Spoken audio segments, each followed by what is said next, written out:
አምላክ አሜን። ክቡር አባታችን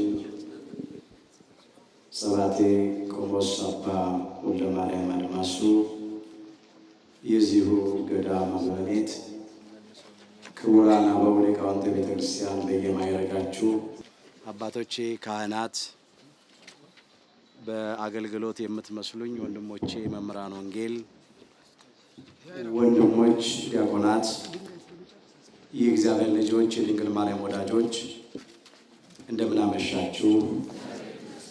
በቸርነቱ ሳይገባን የኃጢአታችንን ብዛትና የሰውነታችንን ክፋት ተመልክቶ ሳያጠፋን እድሜ ለንስሐ ሰጥቶ ዳግም በቅድስናው ስፍራ ሰብስቦ ስሙን እንድንጠራ ቃሉን እንድንሰማ የፈቀደልን የአባቶቻችን የቅዱሳን አምላክ የሰራዊት ጌታ እግዚአብሔር ስለማይነገረው ስጦታው ክብርና ምስጋና ይግባው። የእናታችን የእመቤታችን የቅድስተ ቅዱሳን የድንግል ማርያም የወላዲተ አምላክ ረድኤትና በረከት ለዘላለም በሁላችን ላይ አድሮ ይኖር። በቅድሚያ እግዚአብሔር አምላካችን ሁላችንን በቸርነቱ ጠብቆ እንኳን ለጾመ ፍልሰታ ለማርያም በሰላምና በጤና ጠብቆ አደረሰን አደረሳችሁ።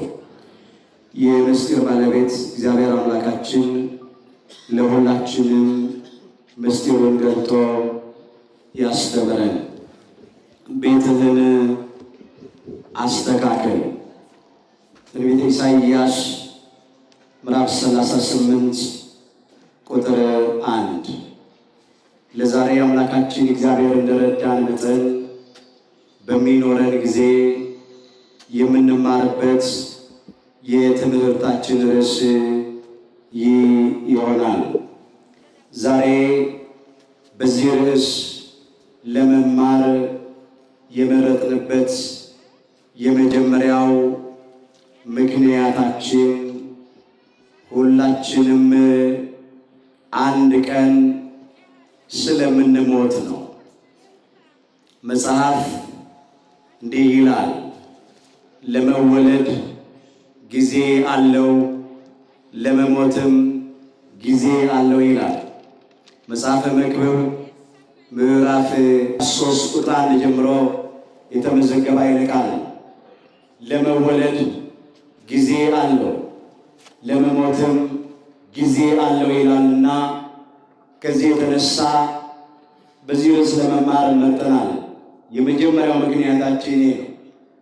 እንደተወለድን አንድ ቀን በስጋ እንሞት ዘንድ አለንና ነው።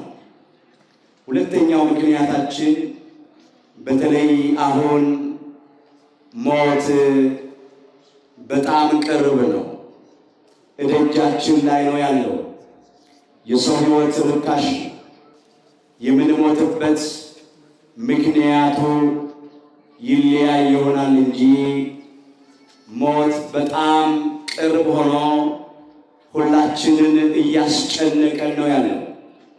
ይሄ ሰው ያወቀው ፀሐይ የሞቀው የአደባባይ ምስጢር ነው።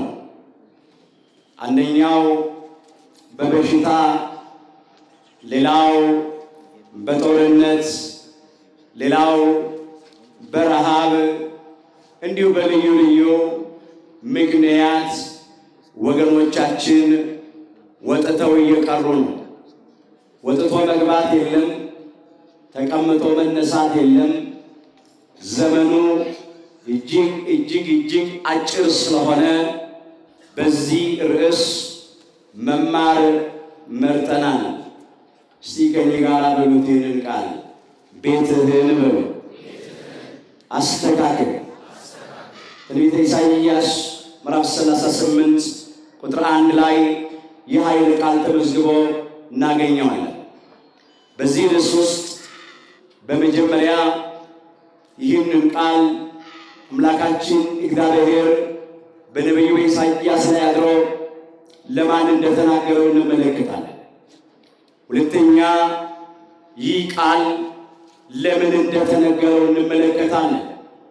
ሶስተኛ ይህ ቃል የተነገረው ሰው ቤቱን እንዴት እንዳስተካከለና ምን እንደተደረገለት ምን እንዳገኘ ተመልክተን ዛሬስ እኛ ከዚህ ታሪክ ልንማር የሚገባው ምን እንደሆነ አንስተን እንጠቀልለዋለን። ቤትህን አስተካክል። ትንቢተ ኢሳይያስ ምዕራፍ 38 ቁጥር 1 ላይ ኃይለ ቃሉ ተመዝግቦ እናገኘዋለን። በዚህ ስፍራ ይህንን ቃል አምላካችን እግዚአብሔር በነቢዩ ኢሳይያስ ላይ አድሮ ለጊዜው የተናገረው ለንጉሡ ለሕዝቅያስ ነው። አበው ነገር ከስሩ ውሃ ከጥሩ ይላሉና ለትምህርታችን የሆነን ዘንድ ወደ ኋላ መለስ ብለን ጥቂት ነገር እናነሳለን።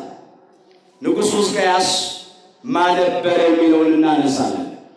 ንጉሡ ሕዝቅያስ ከአባቱ ከአካዝና ከእናቱ ከአቡ እንደተወለደ ታሪኩ ይነግረናል። በሁለተኛ ነገሥት ምዕራፍ 18 ቁጥር 1 ጀምሮ በስፋት ታሪኩ ተመዝግቧል። በግልጽ የተቀመጠ ስለሆነ መመልከት ትችላላችሁ። እናቱ አቡ ትባል እንደነበረ በሁለተኛ ዜና መዋዕል ምዕራፍ 29 ቁጥር 1 ላይ ተመዝግቦ እንመለከተዋለን። ንጉሡ ሕዝቅያስ ሃይማኖቱን አጥንቶ ምግባሩን አቅንቶ ነው ያደገው። ከእግዚአብሔር ጋር ነው አካሄዱን ያደረገው። ጥቂት ከዚህ ታሪክ ክፍል አነሳለሁ። በሁለተኛ ነገሥት ምዕራፍ 18 ጀምሮ ከተመዘገበው ማለት ነው። ንጉሡ ሕዝቅያስ መንገሥ የጀመረው በ25 ዓመቱ ነው ይላል ታሪኩ። እርሱም አባቱ ዳዊት እንዳደረገው ነው የሚለው። በእግዚአብሔር ፊት ቅን ነገር አደረገ ይላል። በዚያ ዘመን የነበሩትን የኮረብታ መስገጃዎችን ጣዖታትን ሁሉ አስወገደ፣ ሐውልቶችንም ቀለጣጠመ፣ የማምለኪያ አጸዶችንም ቆረጠ ነው የሚለው። ለአምላካችን ለእግዚአብሔር ቀናተኛ የነበረ ንጉሥ ነው። አካሄዱን ከእግዚአብሔር ጋር አድርጓል። እንዲያውም እንደዚህ ይላል፣ ከእግዚአብሔር ጋር ተጣበቀ ነው የሚለው። አስቀድሞ በሊቀ ነቢያት በሙሴ በኩል እግዚአብሔር ለሕዝበ እግዚአብሔር ለእስራኤል ዘሥጋ ያዘዘውን ትእዛዝ ጠበቀ። በፍጹም ልቡ፣ በፍጹም ነፍሱ፣ በፍጹም ኃይሉ፣ በፍጹም ሐሳቡ ከእግዚአብሔር ጋር በፍቅር ተጣበቀ ይላል። ኦሪት ዘዳግም ምዕራፍ 10 ቁጥር 20 ጀምሮ እንዲህ ተብሎ ተመዝግቧል። አምላክህን እግዚአብሔርን ፍራ፣ እርሱንም አምልክ፣ ከእርሱም ጋር ተጣበቅ ይላል። ኦሪት ዘዳግም ምዕራፍ 10 ቁጥር 20 ላይ አምላካችን እግዚአብሔር ሁላችንንም ከእርሱ ጋር ያጣብቀን። ተጣበቀ ነው የሚለው። የተጣበቀው በፍቅር ነው። በፍጹም ልቡ፣ በፍጹም ነፍሱ፣ በፍጹም ኃይሉ፣ በፍጹም ሐሳቡ ከእግዚአብሔር ጋር በፍቅር ተጣብቆ ይኖር ነበር። እንዲሁም መጽሐፉ ሲመሰክርለት ምን ይላል? ከሱ በፊት ከተነሱት ከሱም በኋላ ከሚነሱት እሱን የሚመስል አልነበረም ነው የሚለው። እንዲህ ተመስክሮለታል። መንገዱን እግዚአብሔር አከናወነለት ይላል። ለምን? አካሄዱን ከእግዚአብሔር ጋር አድርጓልና። ንጉሡ ሕዝቅያስ እንዲህ እየተጓዘ ሳለ በነገሰ በ14ኛው ዓመት ወይም የ39 ዓመት ጎልማሳ ሲሆን ማለት ነው ፈተና መጣ። የአሦራውያን ንጉሥ ሰናክሬም ገብርልኝ አለው።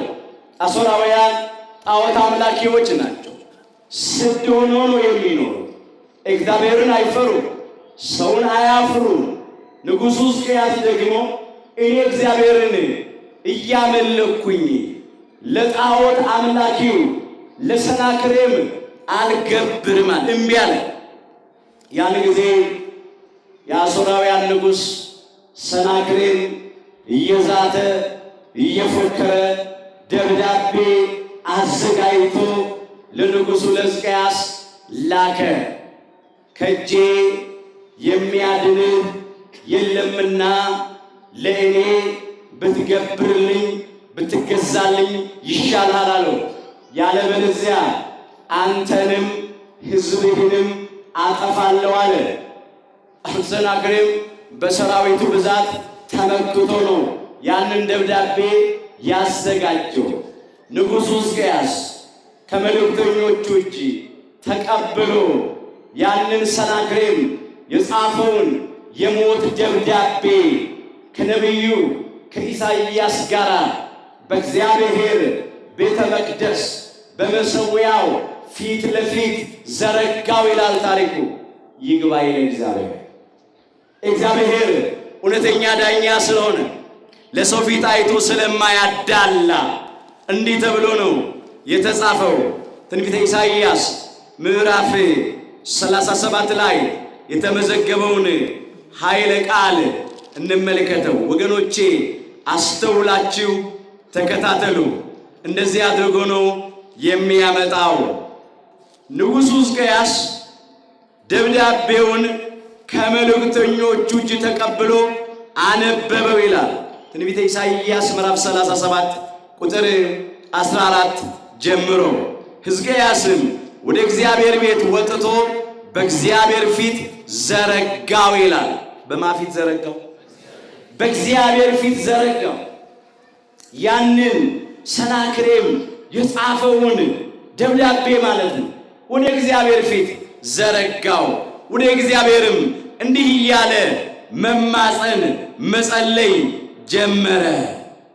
አቤቱ በኪሩቤል ላይ የምትቀመጥ የእስራኤል አምላክ የሰራዊት ጌታ ሆይ አንተ ብቻህን የምድር መንግሥታት ሁሉ አምላክ ነህ። ሰማይና ምድርን ፈጥረሃል። አቤቱ ጆሮህን አዘንብልና ስማ። አቤቱ ዓይንህን ክፈትና እይ። በሕያው አምላክ ላይ ይገዳደር ዘንድ የላከውን የሰናክሬምን ቃል አድምጥ አለው። አቤቱ አምላካችን እግዚአብሔር ሆይ አንተ ብቻ እውነተኛ አምላክ እንደሆንክ በአሕዛብ ዘንድ ሁሉ እንዲታወቅ ከእጁ አድነን ብሎ ከእንባ ጋር ወደ እግዚአብሔር ጸለየ። ንጉሡ ሕዝቅያስ ከነቢዩ ከኢሳይያስ ጋር ሁለቱ አንድ ሆኑ። የታደሉ ናቸው። እስራኤልን ነቢያቱና ነገሥታቱ ተባብረው ያስተዳድሩ ይመሩ ነበረ። እንዲህ ነበር ሕዝባቸውን የሚጠብቁት። ዛሬም የኢትዮጵያንና የኢትዮጵያውያንን ከሃይማኖት አባቶች ጋር ተባብረው የሚመሩ መሪዎችን እግዚአብሔር ያስነሳል። ያን ጊዜ ጠላት ያፍራል። ያን ጊዜ ጎደሎ ይሞላል። ያን የሰላምና ጸጥታ ይሆናል። ነቢዩ ኢሳይያስ ከንጉሡ ከሕዝቅያስ ጋር ሁለቱም ወደ እግዚአብሔር አለቀሱ። እግዚአብሔር እንባቸውን ተመለከተ፣ ጩኸታቸውን አደመጠ፣ ያድናቸው ዘንድ ወደደ። ለንጉሡ ለሕዝቅያስ በነቢዩ በኢሳይያስ በኩል እግዚአብሔር ተናገረ። ጸሎትን ሰምቻለሁ፣ ከሰናክሬምና ከሰራዊቱ እጅ አድንሃለሁ፣ ኢየሩሳሌምን እታደጋታለሁ፣ ጽና፣ አይዞ፣ አትፍራ አለ በነቢዩ ኢሳይያስ ያለ። ከዚያ በኋላ ንጉሡ ሕዝቅያስ ሕዝቡን ማጽናናት ጀመረ እንዲህ እያለ ሁለተኛ ዜና መዋዕል ምዕራፍ 32 ቁጥር 7 ጀምሮ መመልከት ይቻላል። ጽኑ አለ፣ አይዟችሁ፣ ከእኛም ጋር ያለው ከእርሱ ጋር ካለው ይበልጣልና ከአሦር ንጉሥና ከእርሱ ጋር ካለው ጭፍራ ሁሉ አትፍሩ አለ፣ አትደንግጡም አለ። ለምን? ከእርሱ ጋር ያለው የሥጋ ክንድ ነው አለ። የሚራብ የሚጠማ የሚያንቀላፋ የሚደክም የሚሞት የሚፈርስ የሚበሰብስ የሥጋ ክንድ ነው ከእሱ ጋር ያለው። ከእኛ ጋር ያለው ግን የሚረዳንና የሚዋጋልን የእግዚአብሔር ክንድ ነው አለ። የማይራብ የማይጠማ የማይደክም የማያንቀላፋ የማይሞት የማይፈርስ የማይበሰብስ በመንግስቱ ሽረትና እልፈት ለውጥ የሌለበት በባህሪው ሞት የሌለበት የዘላለም አምላክ እግዚአብሔር ከኛ ጋር ነው። ስለኛ ይዋጋል። አትፍሩ ብሎ ሕዝቡን አጽናና። እውነት ነው። እግዚአብሔር ሲታገል ይጥላል እንጂ ወድቆ አያውቅም። እግዚአብሔር ሲዋጋ ያሸንፋል እንጂ ተሸንፎ አያውቅም። እሱ የአሸናፊዎች አሸናፊ ነው። እግዚአብሔርን አምኖ የሚዋጋ የሚታገሉ ደግሞ አያፍርምና ይህንን ብሎ ሕዝቡን አጽናና። ሕዝቡም በንጉሡ በሕዝቅያስ ቃል ተጽናኑ ይላል። ሰናክሬም ከቧቸዋል፣ ኢየሩሳሌምን ከቧታል። ንጉሡ ሕዝቅያስንም ሕዝቡንም ሊጨርስ ወታደሩን አስፍሯል። እንደ ሰውኛው አውቅቷል፣ አልቋል። ነገር ግን ሰው ሲጨርስ እግዚአብሔር መስራት ይጀምራል። የኛ አምላክ ሲነሳ የሚዘገይ ይመስልም ሲደርስ የሚቀድመው የለም። በዚያች ሌሊት አምላካችን እግዚአብሔር ሊቀ መላእክት መላከ ምሕረት መላከ ኃይል አሐዜ መንጦላይት መጋቤ ብሉይ መላከ ምክሩ ለእግዚአብሔር ቅርብ ለእግዚአብሔር ተብሎ የሚጠራውን መልአክ ቅዱስ ሚካኤልን ላከው። ቅዱስ ሚካኤል ከሰማይ ወረደ። ከአሦራውያን ሰፈር 185,000 ገደለ ይላል። ማለዳ ሲነሱ የአሦራውያን በድኖች በዚያ ተረፍርፎ ነበረ።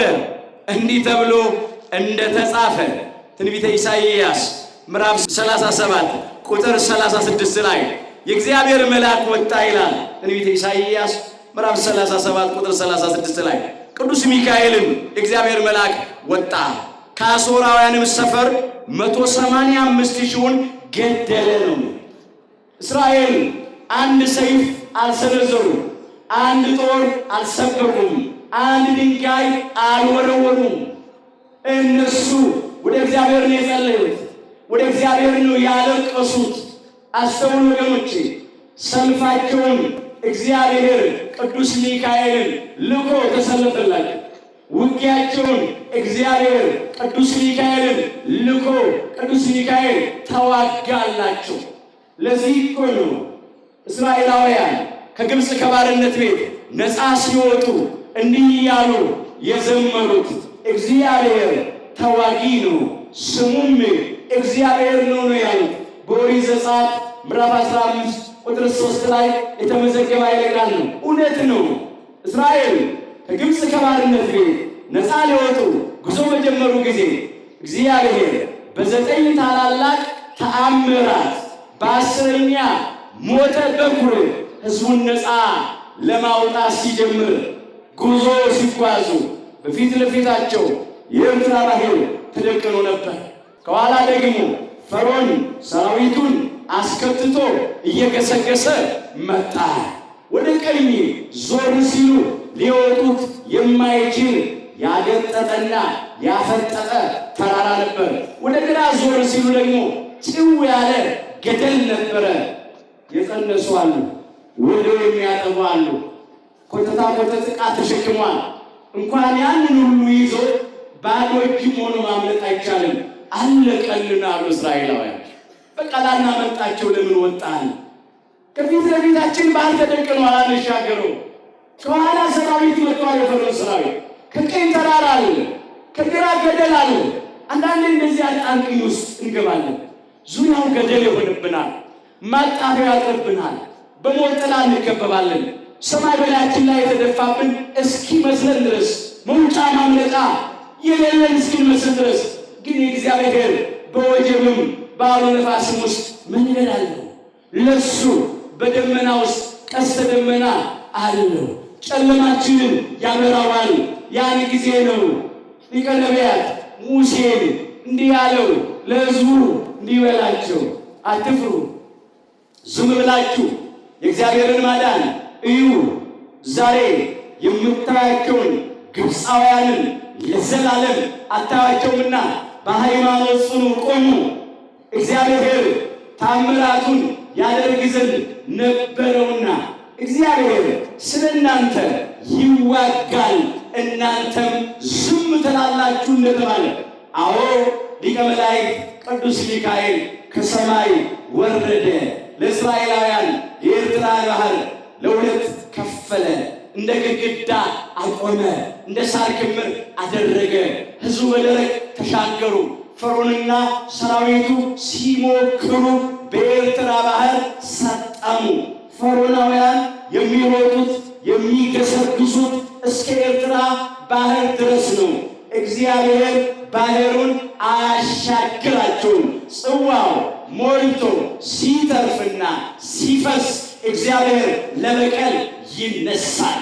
ከፈርዖንና ከሰራዊቶች እስራኤላውያንን ያዳነ አምላካችን እግዚአብሔር እንዲሁ ደግሞ ከሰናክሬምና ከሰራዊቶች ደግሞ አዳናቸው።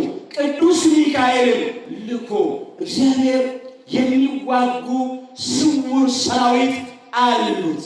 እግዚአብሔር ሲዋጋ አይታይም፣ ሲሰለፍ አይታይም፣ ሲታገል አይታይም። ከጣለ በኋላ ነው። ከደቀቀ ከሰበረ ከገደለ በኋላ ነው በድንና የታየው። 185,000 አስከሬን ነው ጠዋት የታየው። ይህን ውጊያ የተዋጋው ቅዱስ ሚካኤል ነው።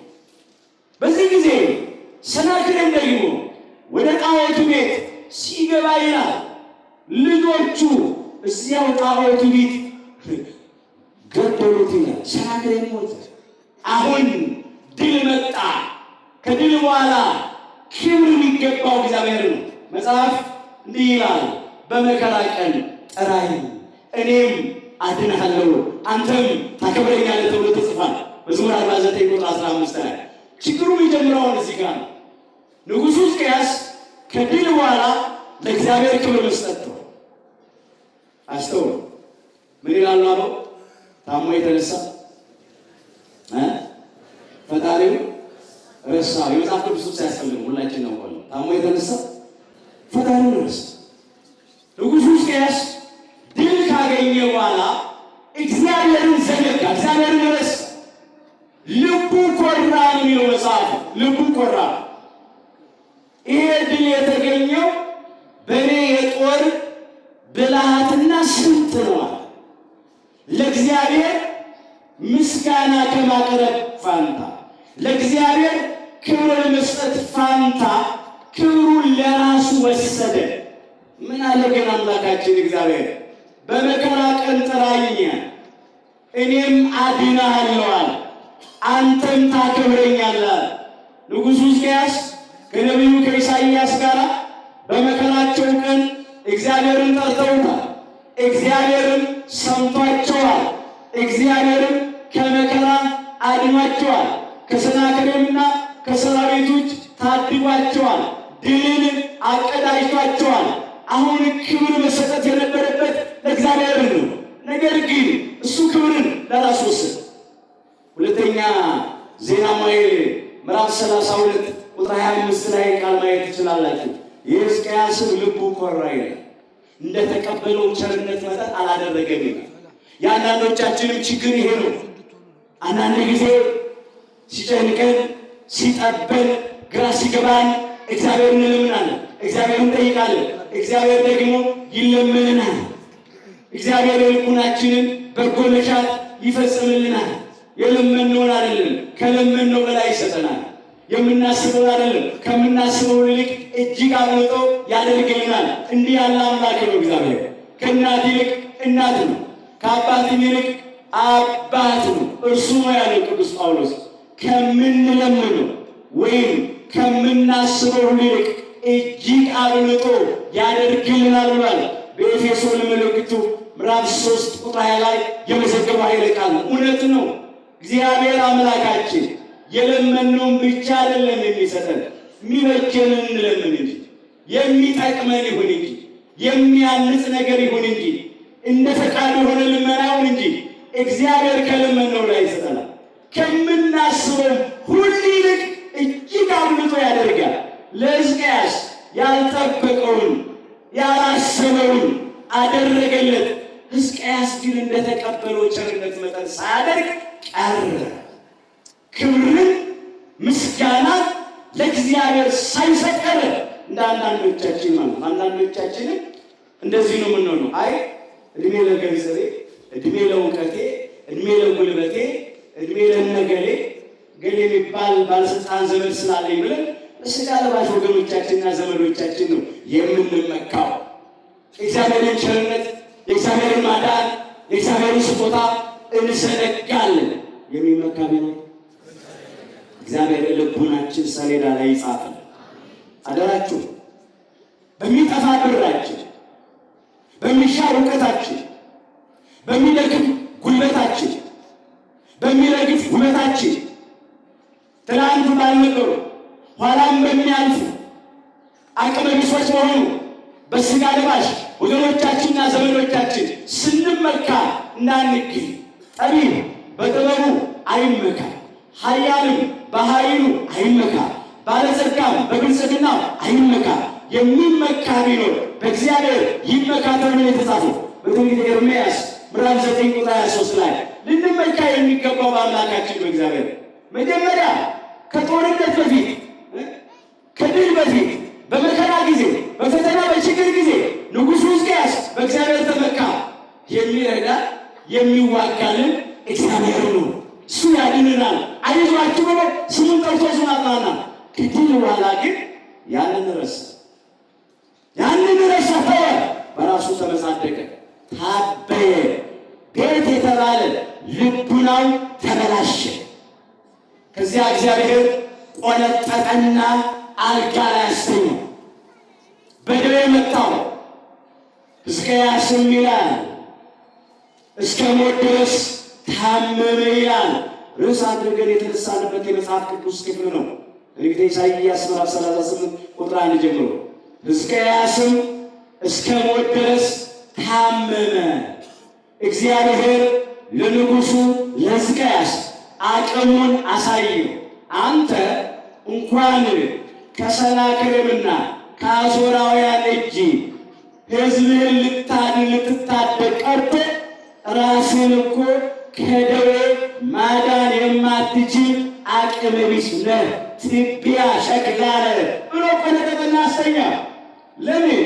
እግዚአብሔር ለሕዝቡ የሚናገርበት ብዙ መንገድ ስላለ እግዚአብሔር በአንድ ወይም በሌላ መንገድ ይናገራል፣ ሰው ግን አያስተውለውም ተብሎ ተጽፏል።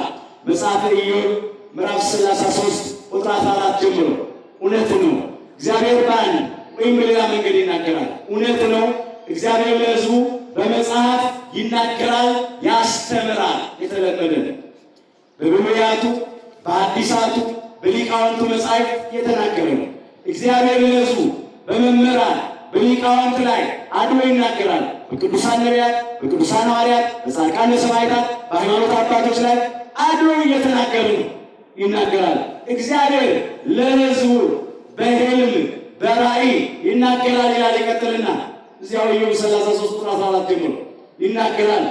አፍላ እንቅልፍ በሰው ላይ ሲወድቅ ይላል፣ በጆሮአቸው ያስደነግጣቸዋል። ሰውን ከጥፋት ለመመለስ ደግሞ በደዌ በአልጋ ላይ ይገስጸዋል ይላል። ሌላው እግዚአብሔር እኛን የሚናገርበት መንገድ ደዌ ነው፣ በሽታ ነው። ይኸው ዛሬ ዓለሙን እየተናገረው እያለ በአንድ ቋንቋ በዘመኑ ተዋሲ በዚህ በኮሮና እየተናገረ እኮ ነው። ሰው ያስተውልም እንጂ በደዌ ይገስጸዋል ይላል፣ አጥንቱንም ያደነዝዘዋል ይላል።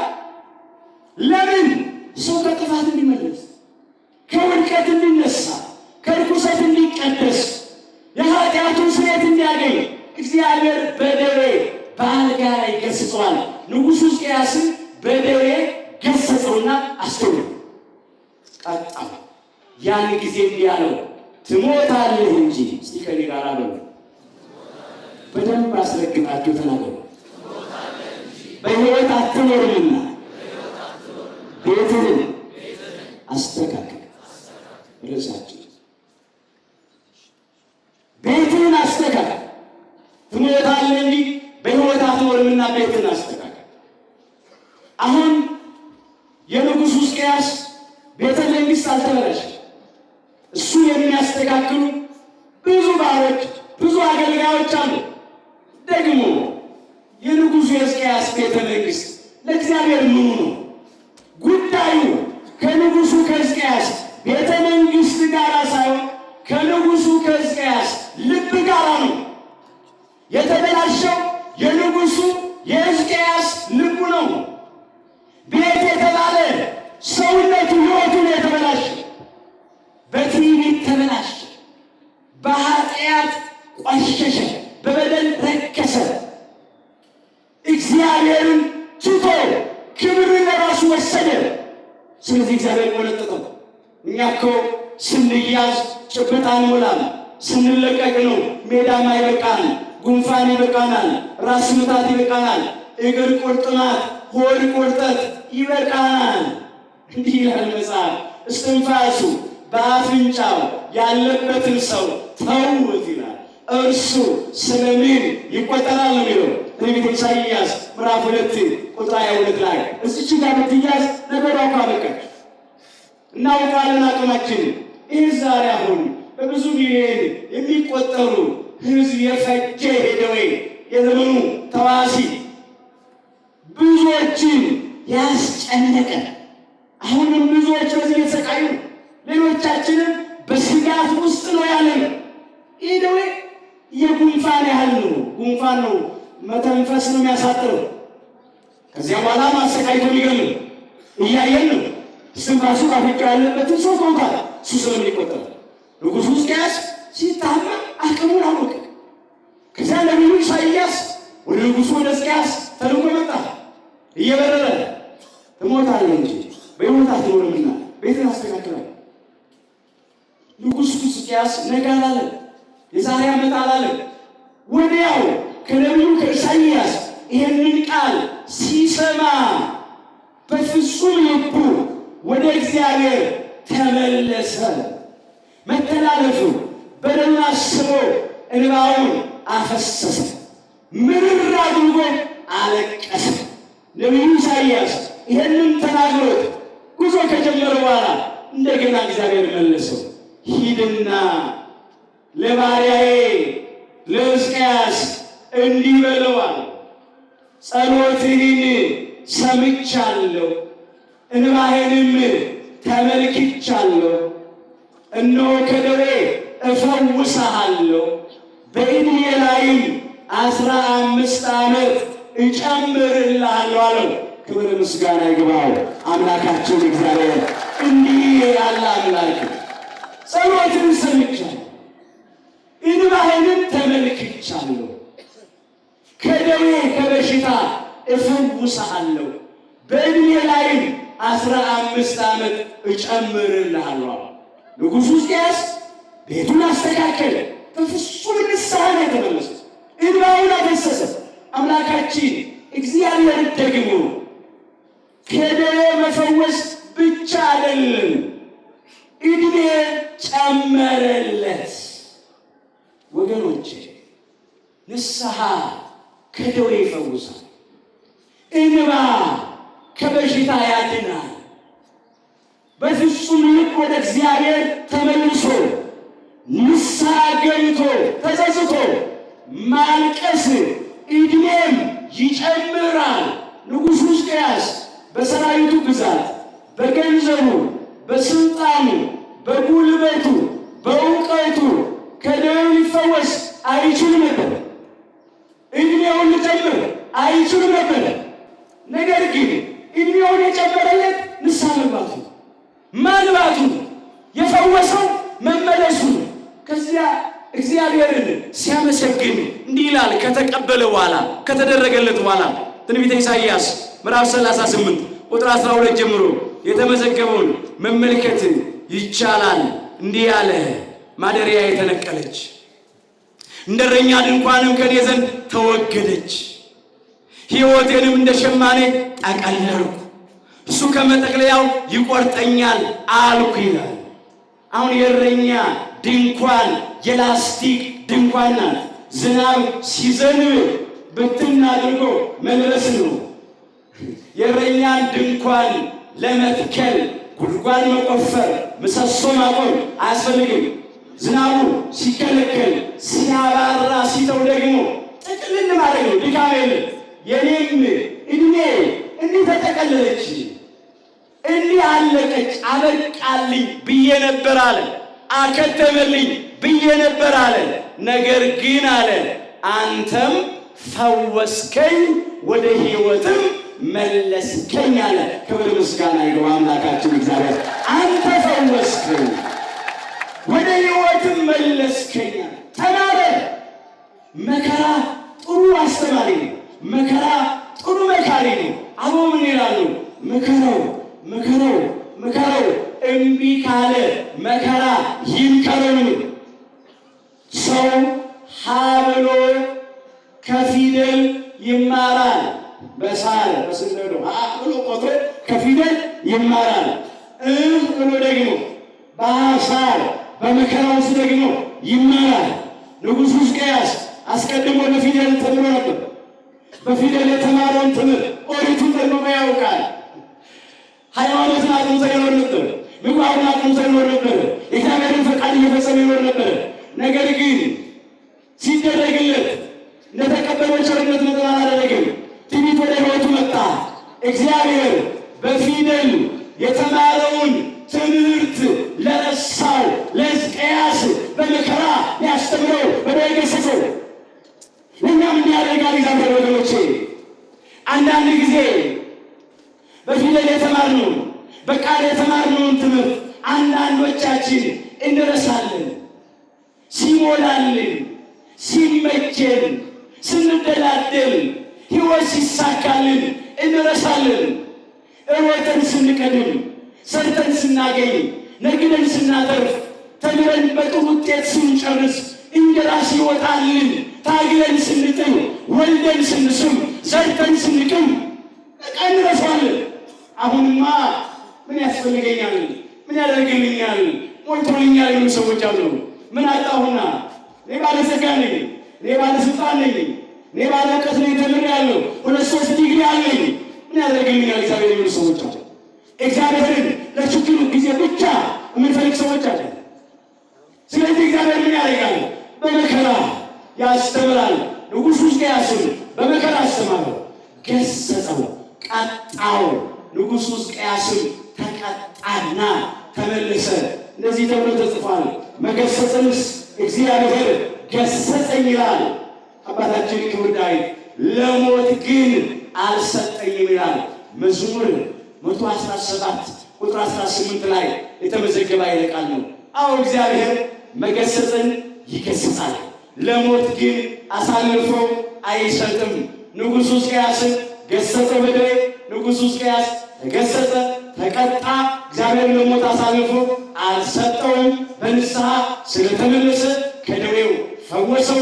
በዕድሜውም ላይ 15 ዓመት ጨመረለት። እስቲ ከኔ ጋር በሉ፣ የሰው ዕድሜው በሉ የተወሰነ ነው። የወሩን ቁጥር በአንተ ዘንድ እርሱም ሊተላለፈው የማይችለውን ዳርቻ አደረክለት። መጽሐፈ ኢዮብ ምዕራፍ 14 ቁጥር 5 ላይ የተመዘገበ ይለቃል። የሰው ዕድሜው የተወሰነ ነው ይላል። እኛ አናቀውም እንጂ ዕድሜያችን በአምላካችን በእግዚአብሔር ዘንድ የታወቀ የተወሰነ። የወሩም ቁጥር በእግዚአብሔር ዘንድ ነው። ምን አልን ቅድም ስንነሳ? ለመወለድ ጊዜ አለው፣ ለመሞትም ጊዜ አለው። ስለዚህ ለመወለድ ጊዜ አለው፣ ለመሞትም ጊዜ አለው። እኛ የተወለድንበትን ቀን አናቀውም። ወላጆቻችን ያውቃሉ፣ ነግረውናል።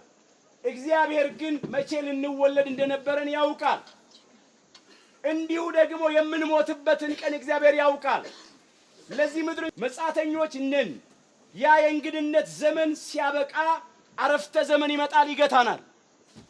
ነገር ግን ወገኖቼ ያንን ዕድሜ በምንም መንገድ እኛ አለን በምንለው መንገድ በገንዘብ ይሁን በስልጣን ይሁን በእውቀት ይሁን በጉልበት ይሁን በዝና በስመጥርነታችን በታዋቂነታችን ልናራዝመው ልንቀጥለው አንችልም። ማንም ሰው ይህን ማድረግ አይችልም። በንስሐ ግን ዕድሜ ይጨመራል፣ በእንባ ዕድሜ ይጨመራል። ለንጉሡ ለሕዝቅያስ እግዚአብሔር ያደረገለት ይህንን ነው። ዕድሜውን ጨመረለት። ተቆጥሮ እኮ ነበር፣ ተሰፍሮ ነበር እኮ። ትሞታለህ አለው እንጂ በሕይወት አትኖርምና ቤትን አስተካክል አለው። አስተካከለ፣ ተጨመረለት። እግዚአብሔር ጨመረለት። አሁን ይህን ከዚህ በላይ መተረክ ይቻላል። ብዙ ታሪክ በመተረክ ጊዜ አልወስድም። ከዚህ ታሪክ እኛ ምንድን ነው የምንማረው? ይህን እንመለከታለን። በድጋሚ አምላካችን እግዚአብሔር በነገር ሁሉ ማስተዋል ይስጠን። ታሪክ ተርከን ብቻ እንዳንተ በታሪኩ መስታወትነት የራሳችን ሕይወት መመልከት አለን። በታሪኩ ሚዛንነት የራሳችንን ሕይወት መመዘን አለብን። የኛ ሕይወትስ ምን ይመስላል? እንዴት ነበረ የተመላለስ ነው? የልጅነታችን ጊዜ እንዴት ይመስላል? ንጉሡ ሕዝቅያስ በልጅነቱ ከእግዚአብሔር ጋር እንዴት እንደሄደ አይተናል። እኛም ክርስቲያኖች ወንዶቹ በ40 ቀን ሴቶቹ በ80 ቀን ከማኅፀነ ዮርዳኖስ ከጸጋ መንፈስ ቅዱስ ዳግም በጥምቀት ተወልደን በሜሮን ከብረን የአምላክን ቅዱስ ሥጋና ክቡር ደም ተቀብለን እግዚአብሔርን በልጅነት ክብር አይተን ለመንግሥተ ሰማያት ክብር ታጭተናል። የልጅነታችን ጊዜ በተለይ የሕፃንነት ጊዜ የንጽሕና ነው፣ የቅድስና ነው። ሕፃን ንጹሕና ቅን መሆኑ በሚያደርገው ሥራ ይታወቃል ተብሎ ተጽፏል በመጽሐፈ ምሳሌ ምዕራፍ 20 ቁጥር 11 ላይ። እውነት ነው። የንጽሕና ጊዜ ነው የሕፃንነት ዘመን። ንጽሐ ጠባያችን ያላደፈበት፣ ሕይወታችን ያልተበላሸበት፣ ያልረከሰበት ጊዜ ነው። ከፍ ስንል በተለይ አንዳንዶቻችን ወደ ጉብዝና ዘመናችን ስንደርስ ወጣትነት ላይ ቤት የተባለ ሕይወታችን ተበላሽ፣ ቆሸሸ፣ ረከስን። አንዳንዶቻችን ሳናውቅ በስህተት፣ አንዳንዶቻችን አውቀን በድፍረት በበደል ቤት የተባለ ሕይወታችን ተበላሽ። ዛሬ ሕያው ስለሆነው ቤተ መቅደስ ስለኛ አካል ነው የሚናገረው አምላካችን።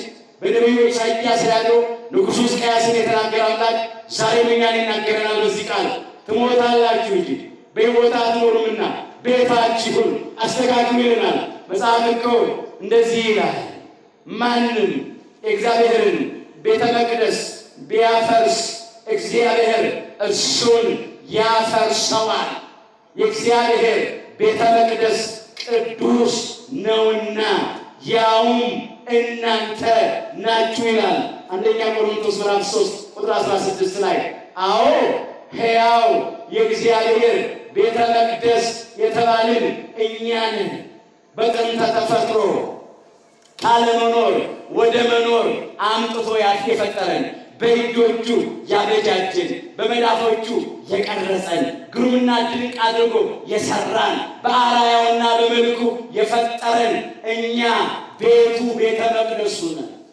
በአዲስም ተፈጥሮ ከቅድስት ሥላሴ አንዱ አካላዊ ቃል እግዚአብሔር ወልድ ከሰማየ ሰማያት ወርዶ ከቅድስተ ቅዱሳን ከድንግል ማርያም ከሥጋዋ ሥጋ ከነፍሷ ነፍስ ነስቶ በተዋሂዶ ከብሮ ከሷ ተወልዶ ውድ ዋጋ ከፍሎ ቅዱስ ሥጋውን ቆርሶ የቀደሰን ክቡር ደሙን አፍስሶ ያከበረን በአዲስ ተፈጥሮ እንደገና የፈጠረን ቤቱ ቤተ መቅደሱ እኛ ነን። ስለዚህ ዛሬም ቤተ መቅደስ አካላችንን ያበላሸን ሰዎች፣ ያረከስን ሰዎች አሁን እንደ ንጉሡ ሕዝቅያስ ቤት ሕይወታችንን ያስተካክል። በምን ሆነ የተበላሸ? በምን ሆነ ቆሸሸ? ንጉሡ ሕዝቅያስ በትዕቢት ነው የተበላሸው ብለናል። አንዳንዶቻችን በአምልኮተ ጣዖት ቤት ሕይወታችን ተበላሽቷል። በእግዚአብሔር ላይ የያዝነው ደባል ነገር ካለ እሱ ጣዖት ነው። ከእግዚአብሔር በላይ የምንወደውና የምንመካበት ነገር ካለ እሱ ጣዖት ነው።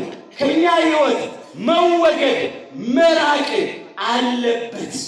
ምናልባት አሁን ጣዖት ሲባል ትዝ የሚለን በዓለም ያለ ከንቱ ነገር ነው።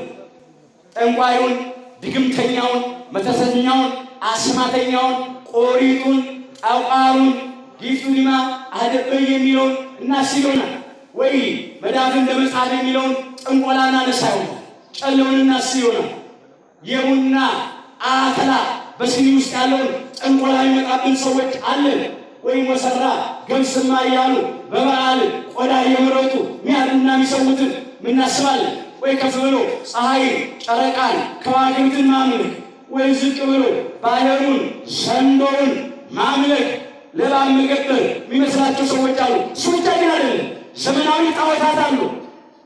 ዘመናዊ ጣዖታት አሁን የዘመኑ ጣዖት ብዙዎችን ያነበረከከ ያሰገደ ሃይማኖትን ያስካደ ከእግዚአብሔር የለየ ከቤተ ክርስቲያን ያወጣ ፍቅር ነው አይደል?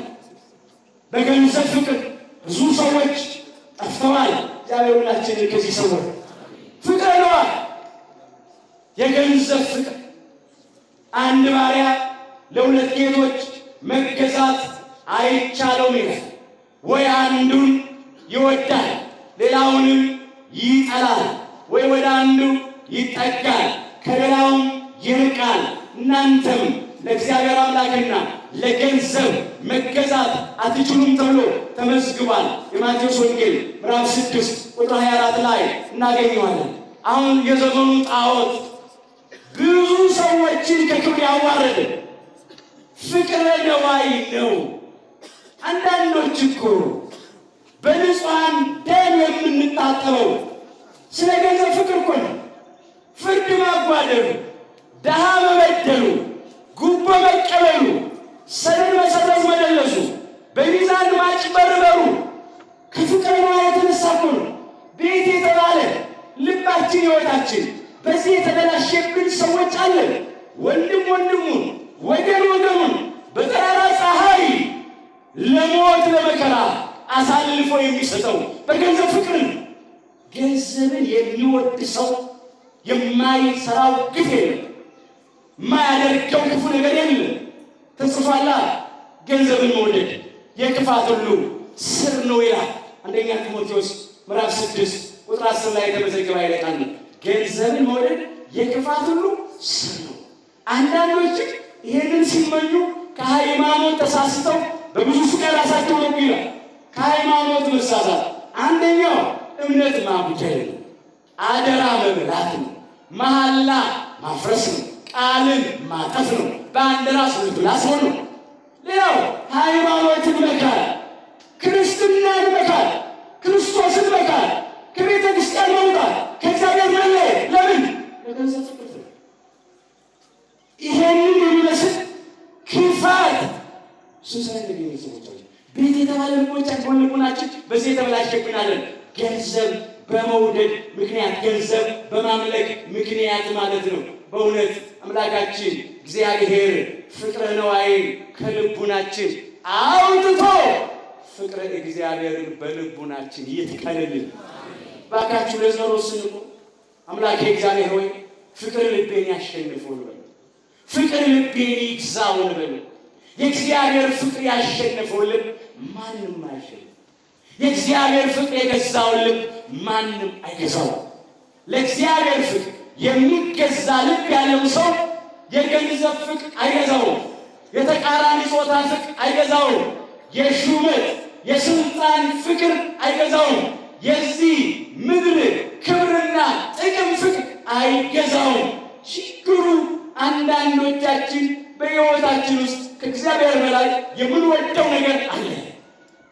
ይሄ ነው አንዱ ቤት የተባለ ሕይወታችን ያበላሽ።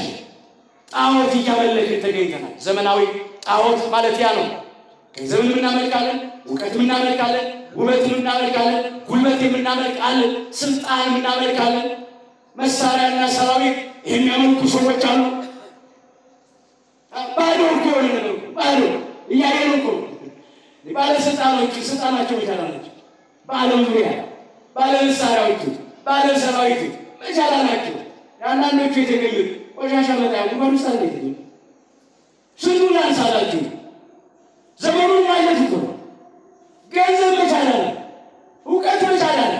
አያድንም እኮ እንኳን ከሞት በኋላ ባለው ሕይወት ከመቃብር በኋላ ባለው ትንሣኤ ቀርቶ በዚህ ምድር ላይ መከራ ሲመጣ ፈተና፣ ችግር፣ ደዌ ሲያገኘን ያለን ስጋዊ ምድራዊ ነገር አያድንም። ንጉሡ ሕዝቅያስን ስልጣኑ አላዳነው፣ መሳሪያው ሰራዊቱ አላዳነው፣ ገንዘቡ አላዳነው። ያዳነው ንስሐው ነው። ያዳነው እንባው ነው። ያዳነው እግዚአብሔር ነው። ዛሬ እኛን ያለን ይሄ ነው። አንዳንዶቻችን መቅደስ አካላችንን በዝሙት አርክሰናል። ከዚህም ከዚያም እየደረስን እንደ ውሻ እየተልከሰከስን በሴሰኝነት እየተመላለስን ቤት የተባለ ሕይወታችን ተበላሽቷል። ስለዚህ እንዲህ ይለናል አምላካችን፣ ትሞታላችሁ እንጂ በሕይወት አትኖሩምና ቤታችሁን አስተካክሉ። በዝሙት የተበላሸ ሕይወት ያለን ሰዎች በጎጠኝነት በመለያየት በጸብና በክርክር በቂም በበቀል የተበላሸ ሕይወት የፈረሰ ሕይወት የረከሰ ሕይወት ያለን ሰዎች አሁን ቤታችንን እናስተካክል። ክፎች ከዘሩት የጎጠኝነት የመለያየት የጸብ ዘር የተነሳ ይሄው ኢትዮጵያውያን ብዙዎቻችን ተበላሽተናል። ሕይወታችን ተበላሽቷል። መከራችንም ስቃያችንም ፈተናችንም በገዛ ሀገራችን ስደተኛ የመሆናችንም ነገር ክፎች በልባችን ቤት ውስጥ የዘሩት የጎጠኝነት ዘር ነው። እግዚአብሔር የሚጠላቸው 6 ነገሮች ናቸው ይላል ምሳሌ 6 ቁጥር 16 ጀምሮ። እግዚአብሔር የሚጠላቸው 6 ነገሮች ናቸው። 7ኛውንም ነፍሱ አጥብቃ ትጸየፈዋለች ይልና ይዘረዝራል። 7ኛውን ብቻ ነው። በወንድማማቾች መካከል ጠብን የሚዘራ ነው። እግዚአብሔር የሚጸየፉ የሚጠላው ነገር ይሄ ነው። በወንድማማቾች መካከል ጠብን የሚዘራ የሁላችን ፈጣሪ አምላክ እግዚአብሔር እኮ ነው። የሁላችን አባት አዳም ነው። የሁላችን እናት ሔዋን ናት። እግዚአብሔር ዓለሙን በአንድ ጣራ ሰማይ ስር ያኖረዋል። በአንድ ወለል ምድር ላይ ያኖረዋል። በዝናብ እያበቀለ በፀሐይ እያበሰለ ይመግበናል። በነፋስ እያቀዘቀዘ ያኖረናል። ወረድ ሲል በኖህ ምክንያት የተረፍን ሕዝብ ነን እኮ። በዓለም ዙሪያ ያለን የሰው ልጆች በሙሉ ምናልባት ልዩ ልዩ ቋንቋዎች ብንናገር ሰው በመሆናችን አንድን የጾታ ነገር ቢለያየን ሰው በመሆናችን አንድን የቆዳ ቀለማችን ቢለያይ ነጮች አሉ፣ ጥቁሮች አሉ፣ ጠይምና ለስላሳ ሕዝብ ደግሞ አለ። የቆዳ ቀለማችን ቢለያይ ሰው በመሆናችን አንድን ሃይማኖታችን ቢለያይ አመለካከታችን ቢለያይ ሙያችን ጸጋችን ቢለያይ ሰው በመሆናችን አንድ ነን። ነገር ግን ክፎች ዘሩ፣ ክፉ ዘር፣ የጥላቻ ዘር ትውልዱ ልቡና እርሻ ላይ ዘሩ። ያበቀለ ሕይወታችን ተበላሸ። ዛሬ እያጨድነው እየበላን ነው። ኃጢአትን የሚዘራ መከራን ያጭዳል እንደሚል መጽሐፍ ምሳሌ 22 ቁጥር 8 ላይ ኃጢአት ተዘራ። ስንት ዘመን ተዘራ።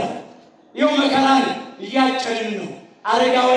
አረጋውያን ያለ ጧሪ ያለ ቀባሪ እየቀሩ፣ እናቶች የወላድ መካን ሆኑ።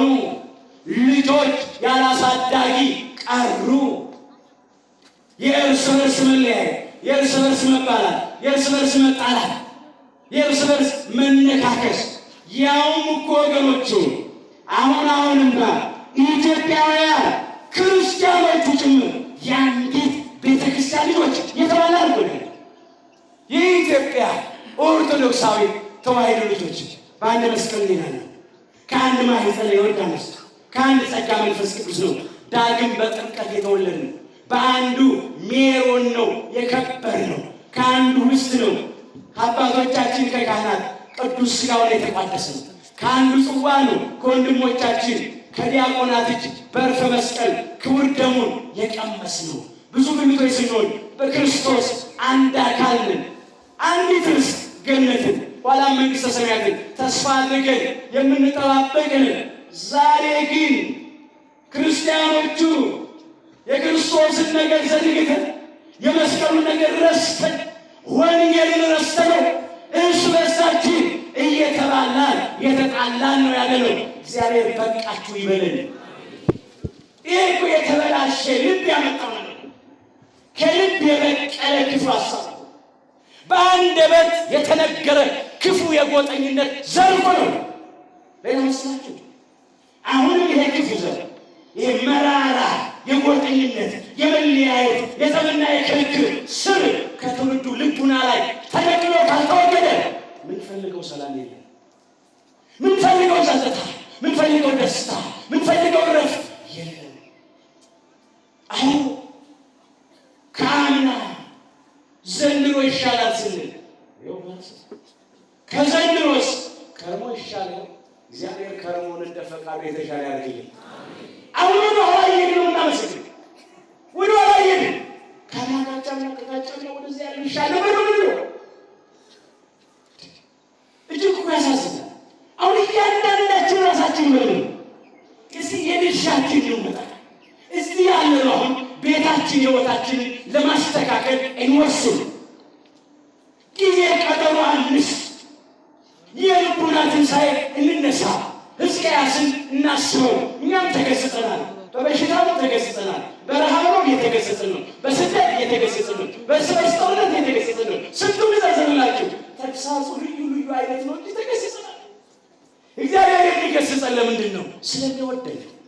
ስለሚወደን የፍቅር ምልክት እኮ እኔ የምወዳቸውን ሁሉ እቀጣቸዋለሁ፣ እገስጻቸው ማለት እንግዲህ ቅና ንስሐም ግባ ይላል ራዕየ ዮሐንስ ምዕራፍ 3 ቁጥር 19 ላይ እኔ የምወዳቸውን እቀጣቸዋለሁ፣ እገስጻቸው ማለት ንጉሡ ሕዝቅያስን የቀጣው የገሰጸው እግዚአብሔር ስለሚወደው ነው፣ ስለሚጠባል በፍጹም እኛንም ይቀጣል የሚገስጸን እግዚአብሔር ስለሚወደን የፍቅር ምልክት ንስሐ እንድንገባ ነው። ለዘላለም እንዳንሞት እንዳንጠፋ ነው። እግዚአብሔር ለወዳጆቹ ለባለሟሎቹ የሚያደርገውን ለእኛ እንዲያደርግልን ነው። ከእነሱ ጋር ወራሾች እንድንሆኑ ይቀጣል። በሥጋ ቆንጥጦ ገስጾ በነፍሳችን ሊያድንን ለጥቂት ጊዜ ቀጥቶ ገስጾ አስጨንቆ ለዘላለም ሊያከብረን ስለሚፈልግ እግዚአብሔር ይቀጣናል። ሲቀጣን ግን መመለስ አሁን ከንጉሡ ከሕዝቅያስ ጋር በፍጹም ልባችን በንስሐ እንመለስ። አምላካችን እግዚአብሔር የሚመለስ ልብ ለሁላችን ይስጠን። እንዲህ እንበለው ለጸሎት ስንቆም፣ አቤቱ አምላኬ እግዚአብሔር ወደ ቤት መመላለስን ብቻ ሳይሆን ከልብ ወደ አንተ መመለስን ስጠኝ። ብዙ ዓመት ተመላልሰን ለኪዳኑ፣ ለቅዳሴው፣ ለሰዓታቱ፣ ለሰርክ ጉባኤው ተመላልሰናል። አሁን ለጾም ፍልሰታ መጣ። በየዓመቱ እዚህ የምንመጣ ሰዎች አለ፣ ሱባኤ የምንገባ ሰዎች አለ። መልካም ነው። አንዳንዶቻችን ግን እስካሁን አልተመለስንም። ቤት ህይወታችን አልተስተካከለም። እግዚአብሔር እየጨመረን እየሰጠ ነው፣ ያጎደለው ነገር የለም። እኛ ግን አልተመለስንም። ስለዚህ እባካችሁ አሁን በተጨመረልን እንመለስ። መተላለፍን አስበን በደልን አስበን እናልቅስ። ንጉሡ ሕዝቅያስን የፈወሰ አምላክ ይፈውሰናል። እድሜ የጨመረለት አምላክ እድሜ ይጨምርልናል። ብቻ እግዚአብሔር ከኛ የሚፈልገው መመለሳችንን ብቻ ነው። ጥቂት ነገር ላንሳና ተጠቅልለው በግል ህይወታችን ይሁን በማህበራዊ ህይወታችን ይሁን ያለውን ነገር ሁሉ አስተውለን ልንመለስ ይገባል። እንዲህ ተብሎ ተጽፏል።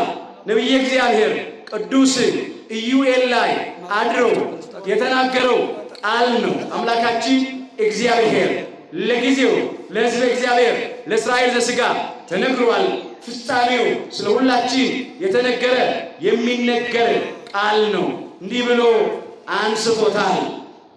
ኢዩኤል ምዕራፍ 2 ቁጥር 12 ጀምሮ በፍጹም ልባችሁ ነው የሚለው። በፍጹም ልባችሁ በጾምም በልቅሶና በዋይታ ወደ እኔ ተመለሱ ነው የሚለው። በፍጹም ልብ ያለ ጥርጥር በእምነት በትህትና በተሰበረ ልብ በተዋረደ መንፈስ በፍጹም ልብ በጾም አለ። መልካም ነው የጾምን ጾሙ ከእህል ከውሃ ብቻ አይደለም፣ ከጥሉላት ምግብ ብቻ አይደለም። ጾሙ ከክፉ ነገር ክፉ ከማሰብ ክፉ ከመናገር ክፉ ከመስራት መጾም ለዚህ ቅበላ የለው ፋሲካ የለው። ቤታችን ህይወታችን መስተካከል ያለበት በዚህ ነው። በጾም በጸሎት በልቅሶና በዋይታ ወደ እኔ ተመለሱ አለ። ሕፃናት ልጆች ወላጆቻቸውን የሚያሸንፉበት ጉልበታቸው ልቅሷቸው እንባቸው። ሁላችን እንደምናውቅ አቅም የላቸውም ሕፃናት። የፈለጉትን ነገር ግን ምን አድርገው ካለቀሱ ወላጆቻቸው ይስጣቸው። የጠየቁትን የፈለጉትን ብቻ የሚያስፈልጋቸውን ነገር ይሰጣቸዋል። ያናሉና እነሱ እንደሚጠቅማቸው አምላካችን እግዚአብሔር ደግሞ ከእናት በላይ እናት ነው፣ ከአባት በላይ አባት ነው። ፍቅሩ ከአእምሮ በላይ ነው፣ በቋንቋም ሊገለጥ አይችልም። ስለዚህ እሱ ደግሞ አልቅሰን ከለመነው አልፎን አይሄድም። ለሕዝቅያስ ደዌውን ያራቅ ጤናን መልሶ የሰጠ ለሕዝቅያስ እድሜ የጨመረለት አምላክ ዛሬም እኛን ይፈውሰናል፣ እድሜ ይጨምርልናል። የምንፈልገው ሰላም አይደል? የእርስ በርስ ፍቅር አይደል? እግዚአብሔር ይሰጠናል። ከእሱ ነው የምናገኘው። ጤንነት አይደለ? ይሰጠናል። በረከት አይደለ? እግዚአብሔር አትረፍርፎ ያፈስልናል። ጓዳችንን በበረከቱ ይሞላልናል። የእኛ አምላክ ቅዱስ ሥጋውን ቆርሶ የሰጠን ነው። ክቡር ደሙን አፍስሶ የሰጠን ነው። ነፍሱን ለመስቀል ሞት አሳልፎ የሰጠን አምላካችን ነው። በሚሻግት እንጀራ ብል በሚበላው ጨርቅ እዳሪ በሚሆን ነገር አንጠረጠረውም። ውድ ስጦታ ራሱን ሰጠን። መድኃኔዓለም ኢየሱስ ክርስቶስ ያው እየጠላነው ወደደን፣ እየረገምነው ባረከን፣ እየሰደብነው መረቀን፣ አዳንን። ራሱን የሰጠ አምላክ ምንድን ነው የሚከለክለን? ምንድን ነው የሚያሳጣን? ዛሬም ቢሆን ሳንመቸው ተሸክሞን ነው፣ ታግሶን ይኖራል። እባካችሁ እንመለስ ወደ እግዚአብሔር፣ በፍጹም ልብ እንመለስ። ስለ ንስሐ ብዙ ዓመት ተሰብኳል። እስካሁን ግን ንስሐ ያልገባን ሰዎች እሱ ብቻ መሰላቸው። አንዳንዶቻችሁ ጭራሽ ንስሐ አባት አበነፍስ የለም እንኳን ንስሐ ገባ። አሁን እኮ ምንድን ነው ከጾም ምንድን ነው ተስፋ ምናደርገው? ጾም ስንፈታ ስንጨርስ ምንድን ነው ተስፋ ምናደርገው? እውነት ነው ትንሣኤን እናፍቃለን፣ እርገቷን እናፍቃለን፣ ቅዱሳን ሐዋርያት እንደናፈቁ በእውነት ለእኛም የቅድስተ ቅዱሳን ድንግል ማርያም የወላዲተ አምላክን ትንሣኤዋንና እርገቷን ያሳየን። ከዚህ ሁሉ ጋር የራሳችንን ትንሣኤ ማየት አለን። ልባችን መነሳት አለብን። በንስሐ ልባችን መመሰጥ፣ መነጠቅ፣ ወደ ሰማይ ማድረግ መወሰድ አለብን። ይህንን ማሰብ አለብን። የሀገራችንን የኢትዮጵያንና የሕዝባችንን ትንሣኤ እንዲያሳየን ለምነው እኛ ተነስተን ስንለምነው ነው ትንሣኤ የሚያሳየን። ካልተነሳ ካልተመለሰ ወገኖቼ መከራው ይረዝማል፣ ፈተናው ይረዝማል፣ ችግሩ ይረዝማል። አያጥርልንም። እንዲያጥርልን እንመለስ፣ እንጸጸት። አምላካችን እግዚአብሔር ቤት የተባለ ልባችንን እንድናስተካክል በቸርነቱ ሁላችንን ይርዳል። አንድ መምህር ትምህርት ሊያስተምር ይዘጋጃል። ልጁ በጣም ያውቀዋል። አንድ የመጨረሻ ምሳሌ ነው ማነሳላችሁ። ልጁ በጣም ያውቀው ይረብሸዋል። ጥያቄ እየጠየቀ በጣም ያስቸግራል። አባት ተቸገረና ጊዜ ለማግኘት ብሎ ለልጁ አንድ ስራ ሰጠ። የዓለምን ካርታ ሁላችን እናውቃለን።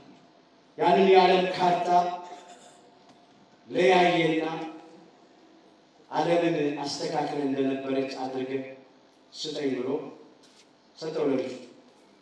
ልጁ ብዙ ጊዜ አልፈጀበትም። ወዲያው የዓለምን ካርታ አስተካክሎ አባዬ አባዬ አለ። አቤት ልጅ ሲሉ ዓለምን እኮ አስተካክልባት ብሎ አምጥቶ ጊዜ አላገኘም። አባት እንዴ በዚህ ፍጥነት እኔ እንኳን እቸገራለሁ፣ በዚህ ፍጥነት እንዴት አድርገን ነው ዓለምን ያስተካከልካት ሲለው አባዬ አንተ እኮ ያላየው ነገር አለ። ምንድን ነው ያላየው?